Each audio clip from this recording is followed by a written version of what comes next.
శ్రీమతి యశస్విని.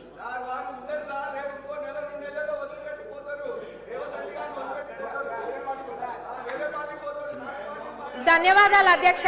వాళ్ళు మాట్లాడుతూ పదే పదే పార్టీ అంటున్నారు. మనము అంటే పార్టీతో సంబంధం లేదు అధ్యక్ష. ఇప్పుడు మర్యాద అనేది, సంస్కారం అనేది మనం పెద్దలకు ఎప్పుడైనా ఇస్తా ఉన్నామో అదే చిన్నప్పటి నుంచి కూడా నేర్చుకుంటున్నాము. మరి ఏం నేర్పియాలనుకుంటున్నారో మాకు అర్థం కావట్లేదు.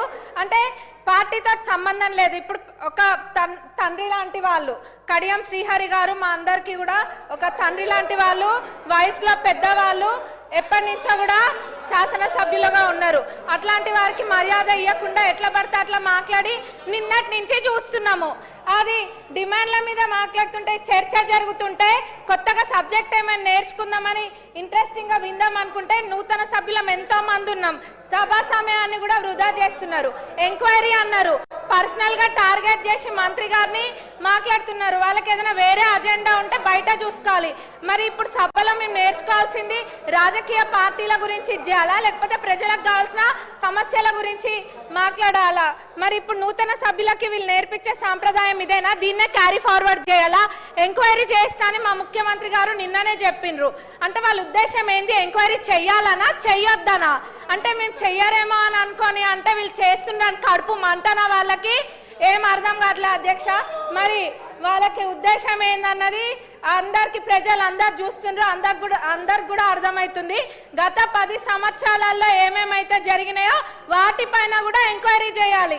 ఎందుకంటే ప్రజల సొమ్మును లూటీ చేసింది ఎవరు అన్నది అందరికీ తెలియాలి. ప్రజలందరూ కూడా కోరుకుంటున్నారు. మరి దౌర్జన్య పాలన వాళ్ళదైతే ప్రజాపాలన ఈ ప్రభుత్వం చేస్తుంది. అంత ఫెయిర్గా నిన్న మా ముఖ్యమంత్రి గారు చెప్పిండ్రు ఎంక్వైరీ చేస్తాని. మరి ఎందుకు ఇట్లా సమయం వృధా చేస్తుండ్రు? అంటే ఎవరి గురించి చర్చలు జరగద్దా? వాళ్ళ పార్టీ గురించి ఒక్కదాని గురించి చర్చ జరగాల? వాళ్ళు గెలవలేదన్న ఫ్రస్ట్రేషన్లో వాళ్ళు ఉంటే ఇంకా వేరే ఎవరు ఏం మాట్లాడద్దా? బీజేపీ వాళ్ళు మాట్లాడద్దా? ఎంఐఎం వాళ్ళు మాట్లాడద్దా? సిపిఐ వాళ్ళు మాట్లాడద్దా?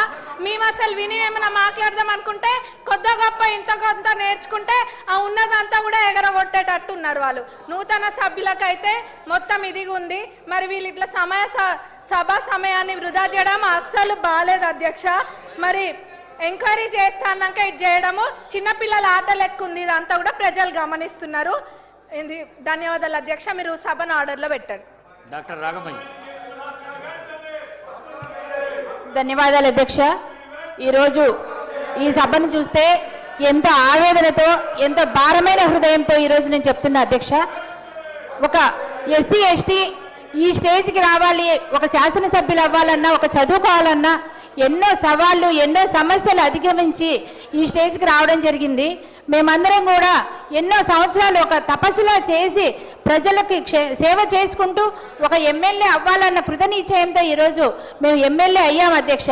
కానీ ఈ సభను చూస్తుంటే ఎంతో బాధగా ఉంది. ఎందుకంటే ఒక ప్రజల సంక్షేమం కానీ, ఒక ప్రజలకు సేవ చేయాలనే ఉద్దేశం కానీ, ప్రజల ఉపయోగపడే పనుల గురించి చర్చలు కానీ ఏది జరుగుతున్నా కూడా తీవ్రంగా అడ్డంకులు సృష్టించడం వాళ్ళ ప్రధాన ఎజెండాగా ఉంది అధ్యక్ష. ఎందుకంటే గత 10 సంవత్సరాల్లో వాళ్ళు పాలనలో ఉన్నప్పుడు చేయలేని ప్రజా ఉపయోగమైన పనులు చేసుకుంటూ మరి ప్రజలకి మనం అన్ని మంచి చేస్తున్నందుకు వాళ్ళకి కుళ్ళుతోటి ఈరోజు కాంగ్రెస్ కు మంచి పేరు రావద్దు, సీఎం గారికి రేవంత్ రెడ్డి గారికి కానీ, మా మంత్రివర్గానికి కానీ, ఎమ్మెల్యేలకు కానీ మంచి పేరు రావద్దన్న ఉద్దేశంతో వీళ్ళు ఇలా క్రియేట్ చేస్తున్నారు అధ్యక్ష.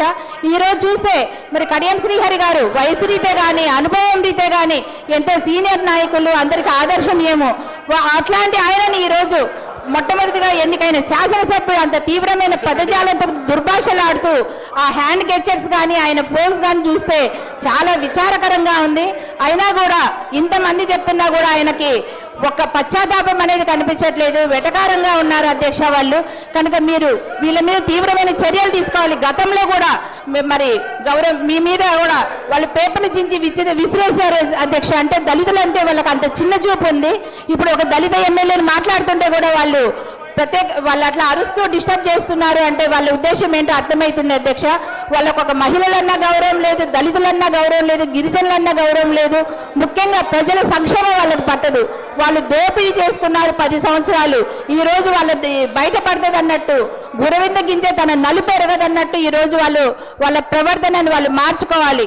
మన గౌరవ ముఖ్యమంత్రి గారు స్పష్టంగా చెప్పారు అధ్యక్ష, సిబిసిఐడి ఎంక్వైరీ వేస్తాము, హౌస్ కమిటీ వేస్తామని.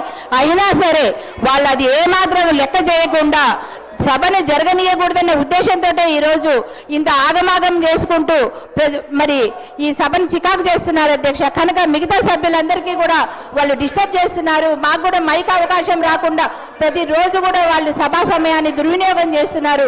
నిజంగా వాళ్ళకు ప్రజల పట్ల చిత్తశుద్ధి ఉంటే, ప్రజల పట్ల వాళ్ళ సంక్షేమం పట్ల వాళ్ళకుంటే వాళ్ళు అన్ని సజావుగా విని ఈరోజు ఎంతో ముఖ్యమైన బిల్లులు ఉన్నాయి.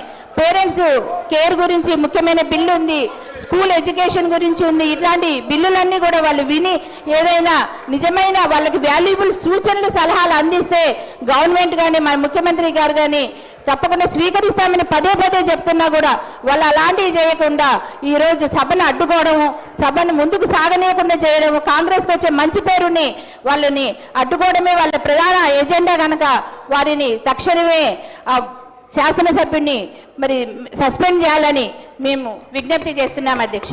Thank you. మురళీ నాయక్ గారు. అధ్యక్ష ధన్యవాదాలు అధ్యక్ష. ఈరోజు ఈ అంశం మీద మాట్లాడడం నిజంగా కూడా చాలా బాధాకరమైన విషయం అధ్యక్ష. అధ్యక్ష, అసెంబ్లీ అనేది ఒక దేవాలయంతో సమానం. మనకి అసెంబ్లీ సెషన్లో ఇప్పుడు బడ్జెట్ గురించి మనం చర్చిస్తున్నాం. ప్రజలు ఎంతో గంపడి ఆశతోటి ఎదురు చూసుకుంటూ వాళ్ళకి ఏ హామీలు వాళ్ళు నెరవేరుస్తారు, వాళ్ళకి అన్ని పనులు జరుగుతాయా లేదా అని చెప్పేసి గంపడి ఆశతోటి ప్రజలందరూ ఎదురు చూస్తున్నటువంటి బడ్జెట్ సమావేశాలని గత 2-3 రోజులుగా బీఆర్ఎస్ పార్టీ నాయకులు ఈ సభను సజావుగా జరగకుండా వాళ్ళు చేస్తున్నటువంటి పనిని దాదాపు 3.5 కోట్ల తెలంగాణ ప్రజలు చూస్తున్నారు అధ్యక్ష. వాళ్ళని చూస్తూ ఉంటే అందరూ ఫ్రస్ట్రేషన్ లో ఉన్నారు అధ్యక్ష. గత 10 సంవత్సరాలుగా దాచుకొని దోచుకొని ధరణిని అడ్డు పెట్టుకొని వారు ఎంతో సంపాదించుకున్నారు అధ్యక్ష. మేము గౌరవ ముఖ్యమంత్రి వాళ్ళు రేవంత్ రెడ్డి గారు కూడా చెప్పాం. ఎందుకంటే ధరణిని ఒక ధరణి మీద హౌస్ కమిటీని వేయాలి, వేసి ఎక్కడెక్కడైతే భూ కబ్జాలు భూదందాలు జరిగిందో అవన్నీ వెలికి తీయాలని చెప్పేసి గౌరవ ముఖ్యమంత్రి గారిని కోరడం జరిగింది అధ్యక్ష. ఆయన ముఖ్యమంత్రి గారు మనం కక్ష సాధింపు చర్యలుగా చేయాల్సింది మనం ప్రజలకు మద్దతు కోపాలి, వాళ్ళకు న్యాయమైన సమస్యలను మనం పరిష్కరించాలి, ప్రజాస్వామ్య పద్ధతిలో మనం ప్రభుత్వం నడపాలి అని చెప్పేసి గౌరవ ముఖ్యమంత్రి మరియు అనేక మార్లు వారు చెప్పడం జరిగింది అధ్యక్ష. అయినా కూడా వీరు తీర్చిస్తా ఉంటే చాలా బాధాకరమైన విషయం. నిన్న కానీ మొన్న కానీ పద్ధతుల మీద మాట్లాడి మేము ఈసారి ప్రప్రథమంగా